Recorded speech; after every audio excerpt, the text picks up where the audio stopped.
O sige Mars ko, hindi pa talaga bulok yan kasi nananakam ka.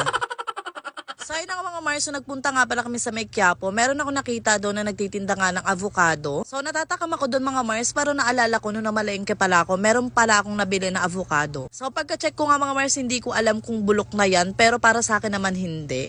Kasi tinikman ko naman siya Mars, basta hindi sasakit yung tiyan ko dito, oks na oks ako. So sabi nga na matatanda, balat lang yan. So bali nilagyan ko nga lang pala yan ng condense and then, kaya sarap-sarap.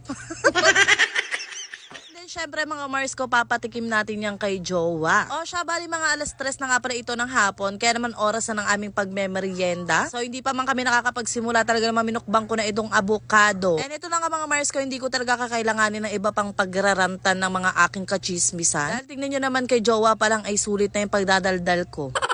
And take note mga Mars ha, eto meron na naman tayong hugasin, same day lang talaga to. Ewan ko na lang talaga bawat kilos talaga merong hugasin. Sige, reklamo ka na naman.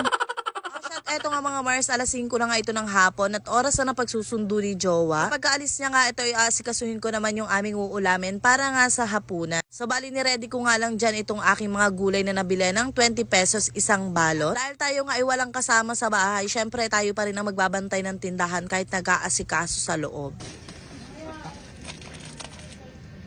132.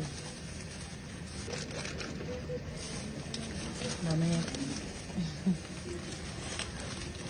Tapos maya-maya nga lang mga Mars ko, ayan dumating na nga ulit itong aking mag-ama. So happy dahil safe na naman silang dalawa. And then tayo naman bumalik na nga ulit dito sa ating trono para nga magluto na ng lulutuin nating pakbet. So meron na nga ako ditong konting baboy na hiniwa-hiwa ko nga sa maliit. Para naman kahit papano nga ay merong halo itong ating pakbet. After ko nga hiwa-hiwain naman yung mga baboy dyan, syempre ito namang rekado para mamaya ay ready na at tuloy-tuloy na ang ating pagluluto. So dito nga mga Mars, ginamit ko lang pala yung mantika na ginamit ko sa pagpiprito ng manok. And then ayan, ginisa na nga natin dito ang baboy. So sa totoo lang mga Mars, hindi talaga ako batikan sa pagluluto. Pero syempre gagawin ko ang best para nga makatipid na rin talaga kami sa pag-uula. And in fairness mga Mars, talaga naman napagtanto ko, iba talaga kapag nagluluto kayo ng uulamin nyo. Kasi nga mas matatansya at mas matitimplahan mo siya ng maayos. Like kunyari gusto mo na masyadong maalat, gusto mo na masyadong matamis, ganun. And then isa pa mga Mars, kapag nagluluto kasi ako, talagang budget na budget yan. Oh shot, ito nga palang pakbet na aking niluto. Ang halo ko nga pala dito is bagoong isda. Mas prep ko nga yung ganito kesa nga sa may bagoong alama. O siya mga Mars ko, kain na muna tayo.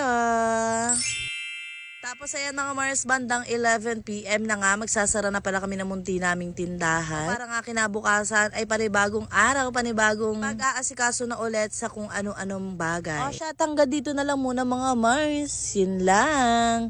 Bye-bye.